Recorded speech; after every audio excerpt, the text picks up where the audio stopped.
Bapak, Ibu, Saudara, dan anak-anak yang terkasih, saat ini kita memasuki minggu biasa kelima setelah Minggu Paskah. Pada minggu biasa kelima ini, kita dipanggil untuk menghayati karya Kristus dalam kehidupan sehari-hari.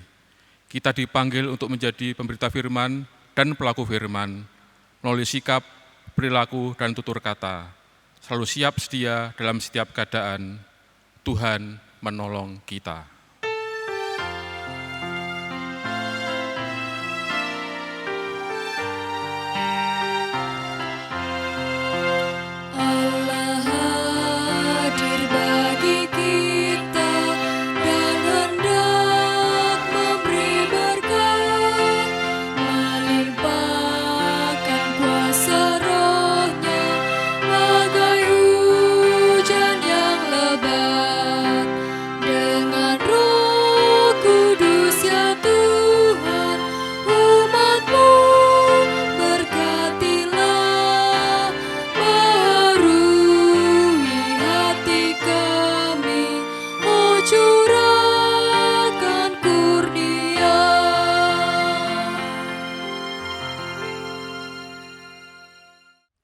Pertolongan kita datang dari Tuhan Pencipta langit dan bumi.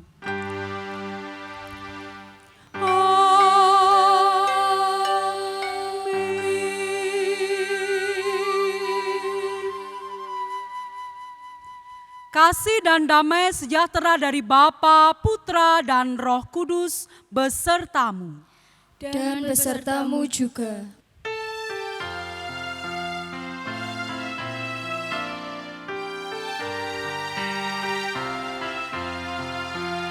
Allah hadir, percaya dan berdoa padanya, agar kita dikobarkan olehnya kasih-Nya dengan Roh Kudus ya Tuhan, umat-Mu berkatilah, baharui hati kami, oh curahkan kurnia.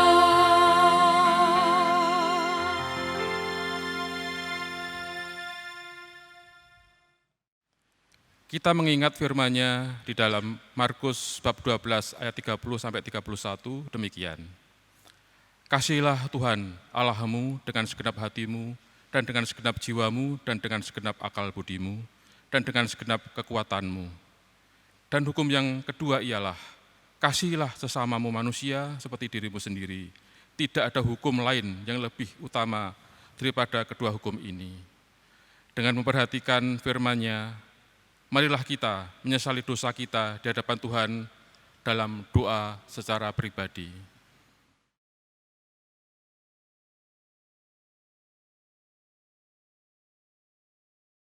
Tuhan, inilah kami, ampunilah kami, sebab kami belum mampu melakukan kasih seperti yang Tuhan ajarkan kepada kami.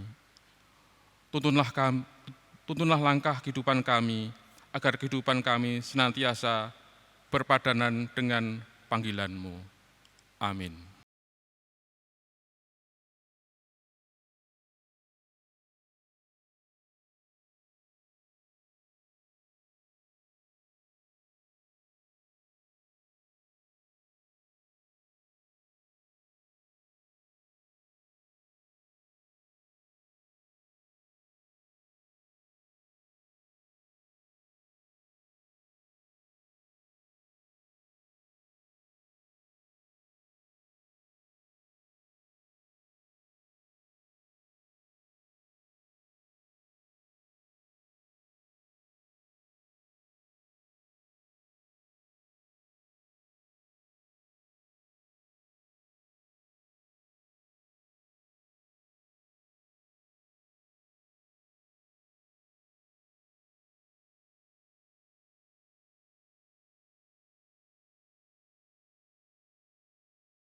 Pengampunan dari Tuhan telah diberikan kepada kita. Berbahagialah dan arahkanlah hati kita selalu kepadanya. Seperti firman-Nya dalam Kolose pasal yang pertama ayat 14. Di dalam Dia kita memiliki penebusan kita, yaitu pengampunan dosa. Demikianlah berita anugerah dari Tuhan. Syukur kepada Allah Kasih Tuhan memenuhimu. dan memenuhimu juga.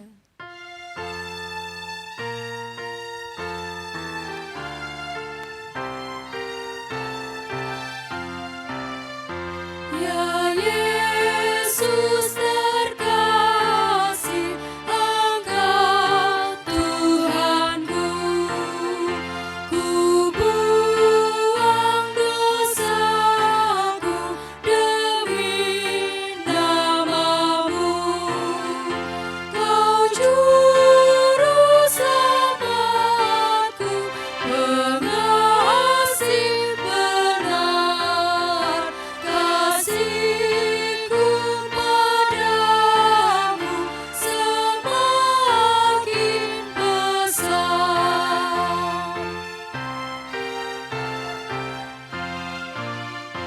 Engkau lebih dulu mengasihiku.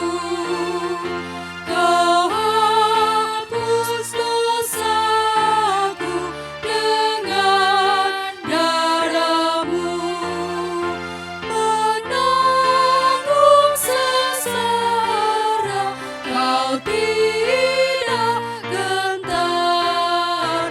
Kasihku padamu semakin besar.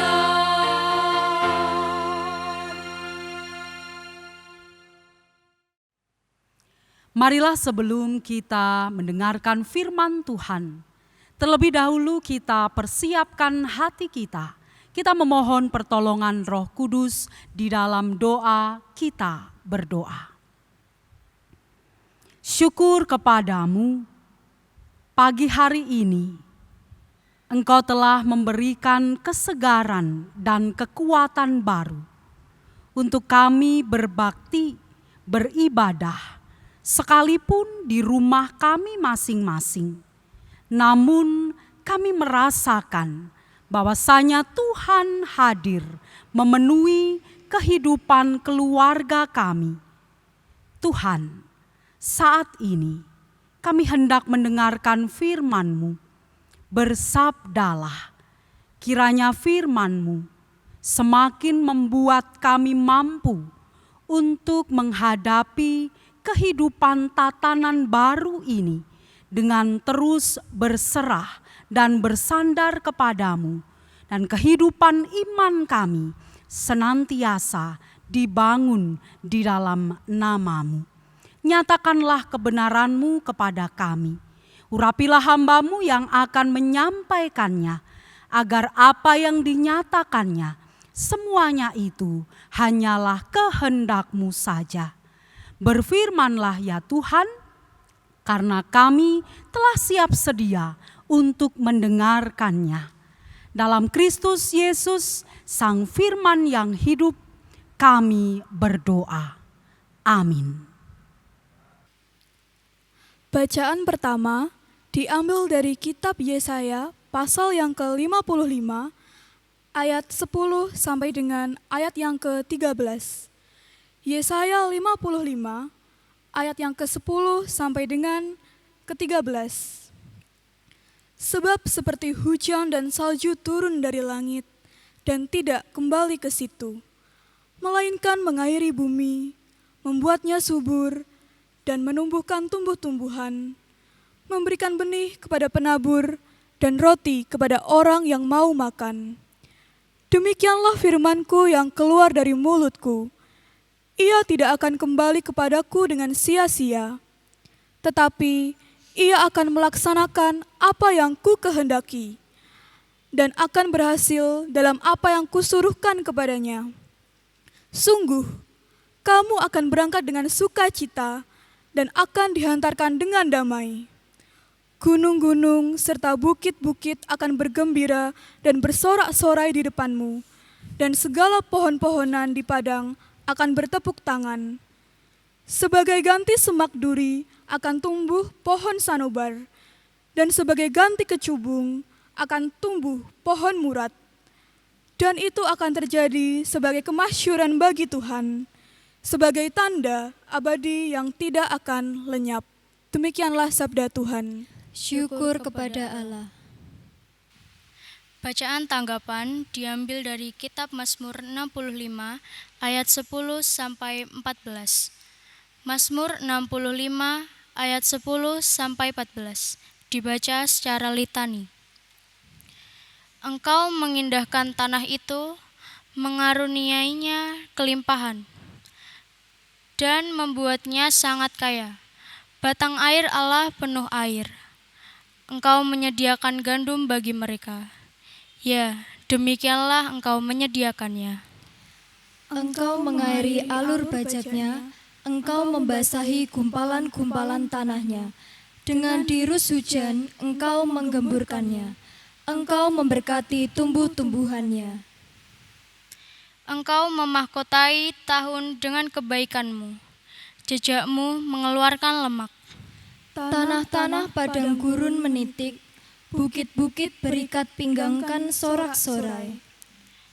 Padang-padang rumput berpakaikan kawanan kambing domba. Lembah-lembah berselimutkan gandum. Semuanya bersorak-sorai dan bernyanyi-nyanyi. Bacaan yang kedua pada hari ini tertulis di dalam kitab Roma 8 ayat 1 sampai dengan 11. Hidup oleh roh. Sekarang tidak ada penghukuman bagi mereka yang ada di dalam Kristus Yesus. Roh yang memberi hidup telah memerdekakan kamu dalam Kristus dari hukum dosa dan hukum Taurat.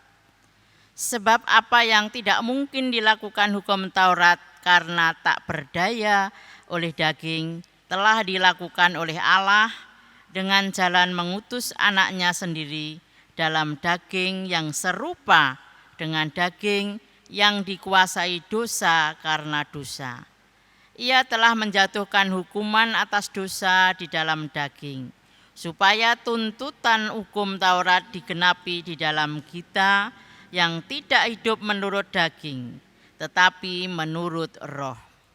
Sebab mereka yang hidup menurut daging memikirkan hal-hal yang dari daging. Mereka yang hidup menurut roh memikirkan hal-hal yang dari roh. Karena keinginan daging adalah maut, tetapi keinginan roh adalah hidup dan damai sejahtera. Sebab keinginan daging adalah perseteruan terhadap Allah, karena ia tidak takluk kepada hukum Allah. Hal ini memang tidak mungkin baginya. Mereka yang hidup dalam daging tidak mungkin berkenan kepada Allah. Tetapi kamu tidak hidup dalam daging, melainkan dalam roh. Jika memang roh Allah diam di dalam kamu. Tetapi jika orang tidak memiliki roh Kristus, ia bukan milik Kristus. Tetapi jika Kristus ada di dalam kamu, maka tubuh memang mati karena dosa, tetapi roh adalah kehidupan oleh karena kebenaran. Dan jika roh Dia yang telah membangkitkan Yesus dari antara orang mati diam di dalam kamu, maka Ia yang telah membangkitkan Kristus Yesus dari antara orang mati akan menghidupkan juga tubuhmu yang fana itu oleh rohnya yang diam di dalam kamu. Demikianlah sabda Tuhan. Syukur kepada Allah. Bacaan Injil pada pagi hari ini dinyatakan di dalam Injil Matius pasal 13 ayat yang pertama sampai dengan ayat yang ke-9, dilanjutkan ayat 18 sampai dengan 23. Matius 13 ayat yang pertama sampai dengan ayat yang ke-9, dilanjutkan ayat 18 sampai ayat 23. Demikianlah kesaksian Injil menurut Matius. Pada hari itu, keluarlah Yesus dari rumah itu dan duduk di tepi danau. Maka datanglah orang banyak berbondong-bondong lalu mengerumuni dia, sehingga ia naik ke perahu dan duduk di situ, sedangkan orang banyak semuanya berdiri di pantai. Dan ia mengucapkan banyak hal dalam perumpamaan kepada mereka. Katanya, adalah seorang penabur keluar untuk menabur. Pada waktu ia menabur, sebagian benih itu jatuh di pinggir jalan. Lalu datanglah burung dan memakannya sampai habis. Sebagian jatuh di tanah yang berbatu-batu, yang tidak banyak tanahnya. Lalu benih itu pun segera tumbuh karena tanahnya tipis. Tetapi sesudah matahari terbit, layulah ia dan menjadi kering karena tidak berakar. Sebagian lagi jatuh di tengah semak duri, lalu makin besarlah semak itu dan menghimpitnya sampai mati. Dan sebagian jatuh di tanah yang baik lalu berbuah. Ada yang 100 kali lipat, ada yang 60 kali lipat, ada yang 30 kali lipat. Siapa bertelinga, hendaklah ia mendengar. Karena itu, dengarlah arti perumpamaan penabur itu. Kepada setiap orang yang mendengar firman tentang kerajaan sorga, tetapi tidak mengertinya, datanglah si jahat dan merampas yang ditaburkan dalam hati orang itu. Itulah benih yang ditaburkan di pinggir jalan. Benih yang ditaburkan di tanah yang berbatu-batu, ialah orang yang mendengar firman itu dan segera menerimanya dengan gembira. Tetapi ia tidak berakar dan tahan sebentar saja. Apabila datang penindasan atau penganiayaan karena firman itu, orang itu pun segera murtad. Yang ditaburkan di tengah semak duri, ialah orang yang mendengar firman itu, lalu kekhawatiran dunia ini dan tipu daya kekayaan menghimpit firman itu sehingga tidak berbuah. Yang ditaburkan di tanah yang baik ialah orang yang mendengar firman itu dan mengerti, dan karena itu ia berbuah. Ada yang 100 kali lipat, ada yang 60 kali lipat, ada yang 30 kali lipat. Demikianlah Injil Yesus Kristus.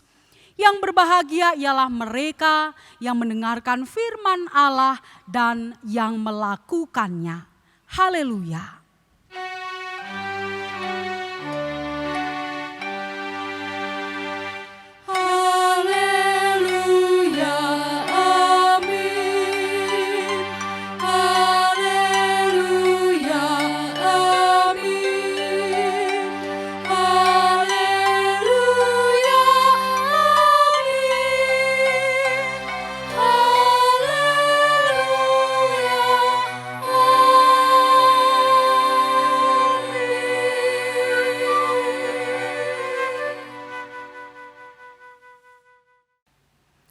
Bapak, Ibu, Saudara-saudari, dan anak-anak yang terkasih, selama pandemi ini kita semua memiliki banyak waktu untuk bergaul karib dengan Tuhan.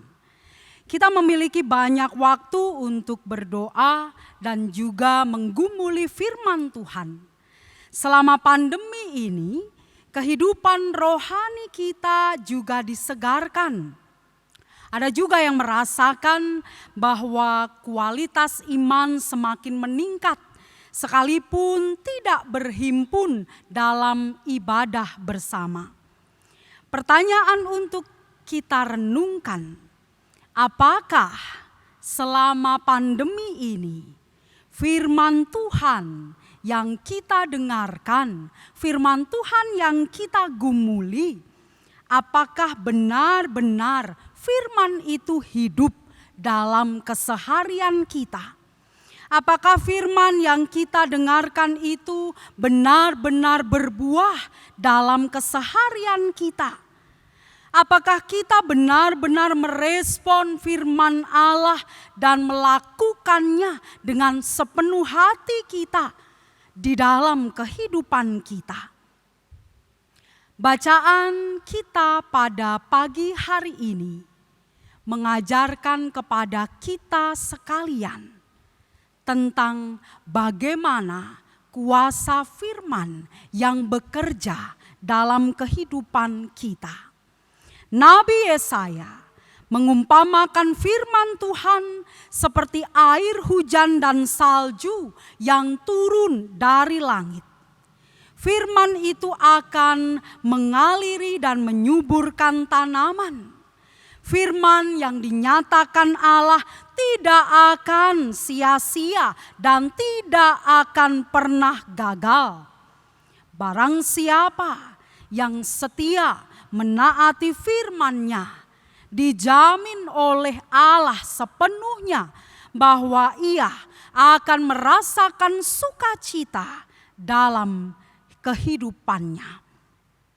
Pemazmur juga mengingatkan bahwa Allah sanggup menyediakan hasil panen yang berlimpah kepada umat, yang menjadi suatu gambaran bahwa umat benar-benar taat dan melakukan apa yang menjadi firman Allah.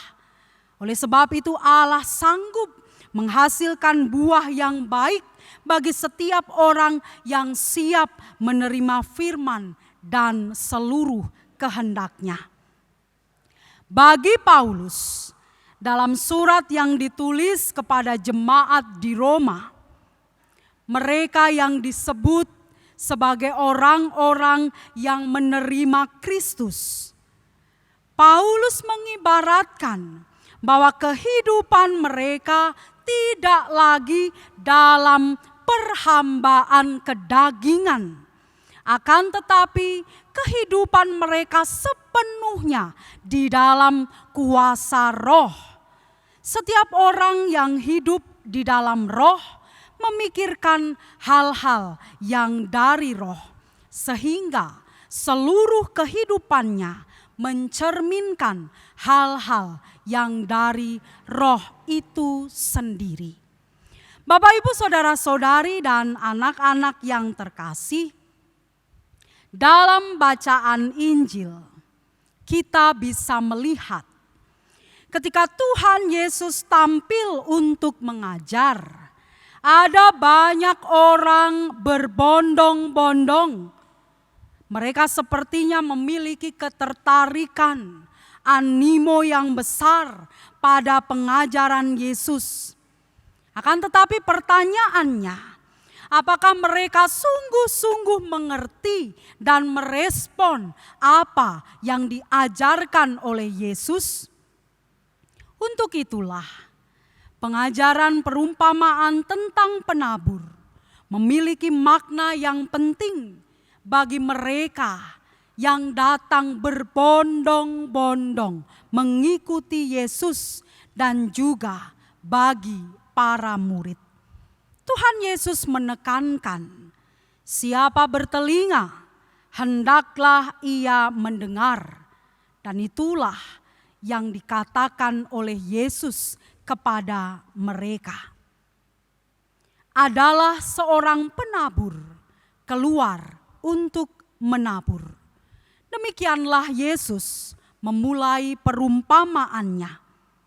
Lalu penabur menabur benih. Benih yang ditabur, sebagian jatuh di pinggir jalan, sebagian di tanah yang berbatu-batu, sebagian di tengah semak duri, sebagian jatuh di tanah yang baik, dan akhirnya benih itu tumbuh, berbuah berlipat ganda. Melalui perumpamaan penabur, Yesus hendak mengingatkan, yang pertama, kepada banyak orang yang sangat bergairah mengikutinya. Banyak orang datang untuk mendengarkannya, akan tetapi sedikit yang sungguh-sungguh mau berubah. Mereka yang datang kepada Yesus hanya datang untuk memetik keuntungan dari kuasa penyembuhannya. Kemudian mereka pergi dan melupakan Yesus setelah mereka menerima apa yang diinginkannya. Yang kedua, kepada para murid. Para murid adalah orang-orang yang pada akhirnya nanti akan diutus untuk menjadi penabur. Para murid haruslah mengerti bahwa penabur yang menaburkan benih baik tidak akan selalu mengalami kegagalan. Benih yang ditabur memiliki potensi untuk dapat jatuh di tanah yang baik. Bahwa akan ada orang yang mau menerima kebaikan. Mereka adalah orang-orang yang mau mendengarkan dan mau mengerti. Mereka adalah orang-orang yang pada akhirnya berbuah dalam kehidupannya. Bapak, Ibu, saudara-saudari dan anak-anak yang terkasih. Kita sekalian adalah penabur dan sekaligus tanah bagi benih yang ditabur. Sebagai para pengikut Kristus, kita memiliki peran ganda dalam tugas perutusan kita. Sebagai penabur, karena kita telah menerima Kristus dan kita telah hidup sepenuhnya dalam kuasa Roh, bukan lagi dalam perhambaan kedagingan. Hidup dalam Roh berarti hidup kita bercirikan kasih, sukacita, dan damai sejahtera. Dan sebagai tanah, jika kita adalah tanah yang keras, berbatu, bahkan penuh dengan semak belukar, kita masih memiliki kesempatan untuk bisa mengubahnya dengan sekuat tenaga oleh karena kuasa Roh yang telah memerdekakan kita. Kekuatan Roh mendorong kita untuk dapat menerima firman-Nya dan pada akhirnya menghasilkan buah yang baik dalam kehidupan kita. Buah yang baik dapat diwujud nyatakan di dalam tabiat dan karakter yang dapat dinilai, dapat dilihat, dapat dirasakan oleh setiap orang yang ada di sekitar kita. Mari kita refleksikan apabila sebelum kita mendengar firman Allah, kita memiliki tabiat dan karakter yang buruk. Setelah kita mendengar firman Allah, kehidupan kita dipimpin oleh Roh. Kehidupan kita berubah menuju kepada kebaikan. Pada akhirnya, tabiat dan karakter kita akan diperbaharui. Sehingga ada dampak yang dirasakan oleh orang lain yang mengenal kita. Dampak itu semata-mata karena kuasa firman yang bekerja dalam kehidupan kita. Firman yang kuasanya besar, dahsyat, bisa mengubah kehidupan kita. Bisa mengubah kebebalan diri kita. Bisa mengubah kerasnya hati kita. Menjadikan kita sebagai anak-anaknya yang baik, anak-anaknya yang selalu memberikan buah-buah kehidupan yang baik. Bapak, Ibu, saudara-saudari, dan anak-anak yang terkasih. Lalu pertanyaannya, dengan tugas ganda dalam perutusan kita, kita adalah penabur dan juga tanah yang siap untuk ditanami benih-benih yang baik. Apakah kita bersedia menjadi penabur yang baik sekaligus menjadi tanah yang baik? Mari kita selidiki hati kita. Mari kita rasakan apa yang sudah kita lakukan selama ini sebagai pengikutnya. Jika kita belum berubah, jika kita belum berbuah, saatnya sekarang Tuhan memanggil kita. Mari kita dengarkan firman-Nya dan marilah kita berbuah lebat. Tuhan Yesus memampukan kita. Amin. Marilah kita rasakan firman Tuhan yang telah kita terima di dalam saat hening secara pribadi.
Marilah kita bersatu di dalam doa.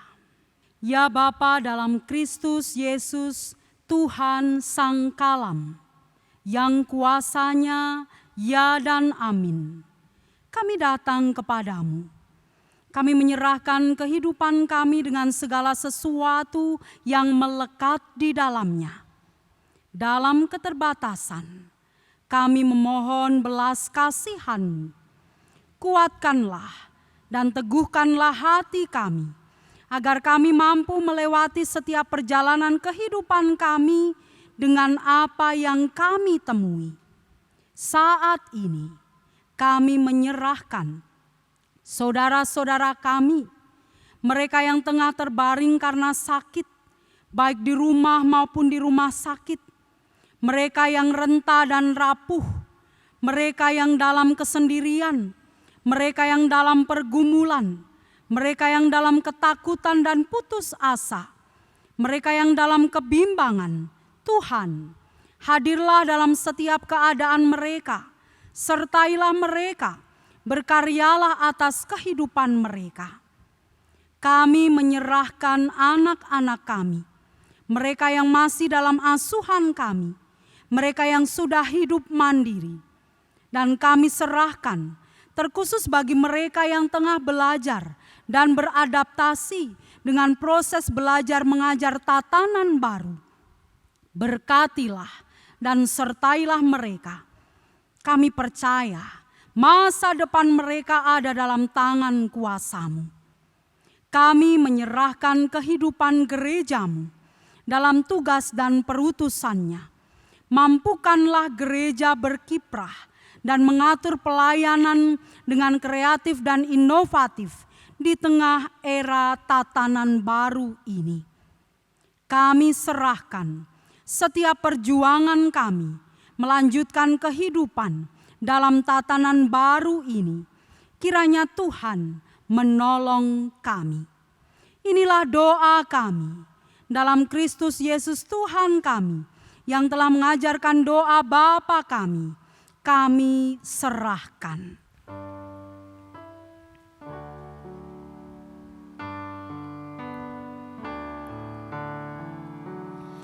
Bapa kami yang ada di sorga,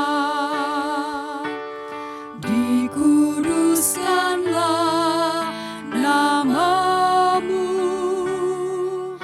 datanglah kerajaanmu, jadilah kehendakmu di bumi seperti di sorga.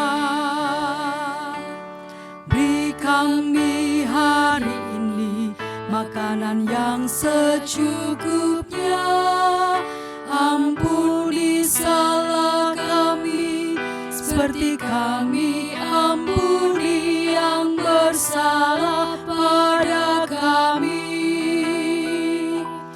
Jangan bawa kami dalam pencobaan, melainkan lepaskan kami dari yang jahat, sebab Kaulah yang punya kerajaan dan kuasa dan kemuliaan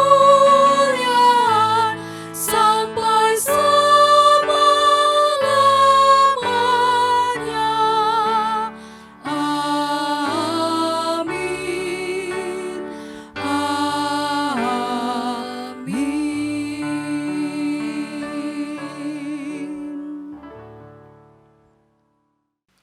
Marilah bersama dengan umat percaya di seluruh penjuru dunia dan di berbagai abad serta tempat, kita memperbarui iman kita dengan mengucapkan pengakuan iman rasuli yang demikian.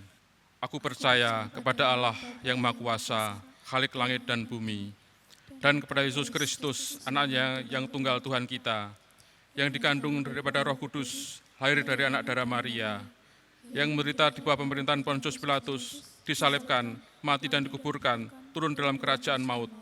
Pada hari yang ketiga, bangkit pula dari antara orang mati, naik ke surga, duduk di sebelah kanan Allah Bapa yang Maha Kuasa, dan akan datang dari sana untuk menghakimi orang yang hidup dan yang mati. Aku percaya pada Roh Kudus, gereja yang kudus dan am, persekutuan orang kudus, pengampunan dosa, kebangkitan daging, dan hidup yang kekal.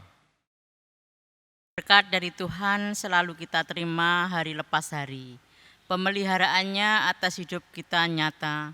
Oleh sebab itu, marilah dengan penuh syukur kita menghaturkan persembahan kepadanya. Kita alaskan persembahan dengan memperhatikan firman Tuhan dalam 2 Korintus 9 ayat yang ke-15 demikian. Syukur kepada Allah karena karunia-Nya yang tak terkatakan itu.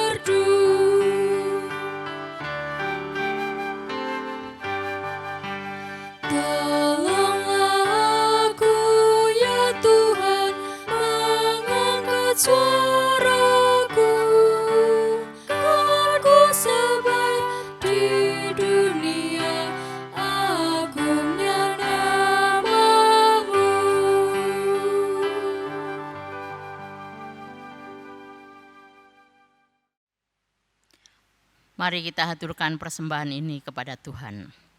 Ucap syukur kami ya Tuhan, atas hari-hari yang telah Engkau berikan kepada kami. Pada pagi hari ini ya Tuhan, Engkau telah memberikan kesempatan kepada kami untuk beribadah. Ya Bapa, terima kasih atas firman-Mu pada hari ini. Kiranya Engkau akan memberikan kekuatan kepada kami, sehingga firman-Mu boleh kami lakukan di setiap kehidupan kami. Tolonglah kami ya Tuhan, agar kami dapat melakukan setiap apa yang Tuhan kehendaki di setiap kehidupan kami. Ya Bapa Surgawi, kami ucap syukur hari-hari yang kami lalui, Tuhan tetap cukupkan kehidupan kami. Tuhan tetap memberikan rezeki kepada kami.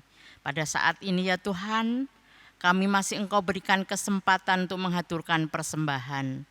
Sucikanlah hati kami, sucikanlah pemberian kami ini ya Tuhan, walaupun tidak sesuai dengan apa yang Tuhan kehendaki. Terimalah kiranya Tuhan persembahan kami ini sebagai sarana bagi kerajaan-Mu. Ya Bapa, ampunilah segala dosa dan salah kami apabila di dalam ibadah ini terselip dosa. Di dalam Yesus Tuhan kami berdoa dan mengucap syukur. Amin.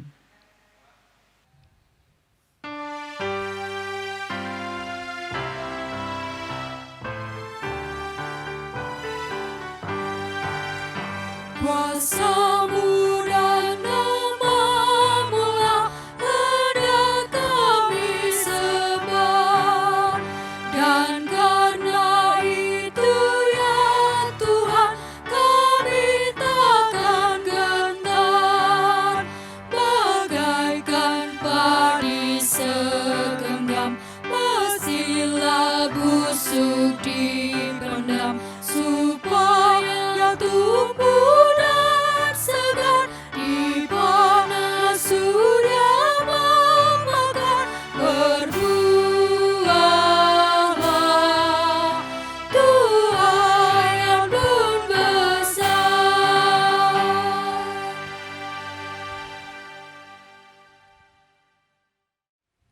Arahkanlah langkah hidupmu bersama Kristus. Kami mengarahkan langkah kehidupan kami bersama Kristus. Jadilah saksi-saksi Injil Kristus. Dalam penyertaan Tuhan Yesus Kristus, kami bersaksi untuk Injil-Mu. Kita akhiri ibadah ini dengan sukacita di dalam damai sejahtera Tuhan. Terimalah berkat-Nya. Tuhan memberkati saudara dan melindungi saudara. Tuhan menyinari saudara dengan wajah-Nya dan memberi saudara kasih karunia. Tuhan menghadapkan wajah-Nya kepada saudara dan memberi saudara damai sejahtera. Amin. Amin.